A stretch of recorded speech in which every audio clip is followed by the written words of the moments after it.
Sinulat ko na yung one day. Yung isang araw na yon, ang galing nga eh. Parang may kukwento na ng isang kanta yung buong buhay mo. Nagsimula lahat yon nung sobrang matinding away naming mag-asawa. Tapos nung hanggang dumating yung gabi, na hindi ko na talaga matake yung sinasabi niya sa akin na parang ang tingin ko sa sarili ko yung talagang walang silbi. Tapos hanggang tumahimik, yung pala wala na siya. Tapos yung time na yun, para ka nababaliw. Walang tigil, naiyak. Tignan ko yung anak ko.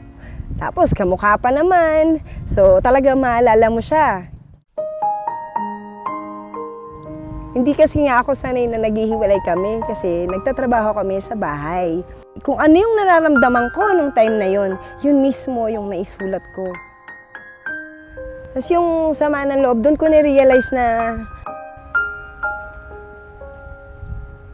yung kahit pala isang segundo, isang minuto, isang araw, walang time na hindi ko siya minahal. Ako po si Agatha Obar Morales, composer ng One Day, na bibigyang buhay ni Angeline Quinto.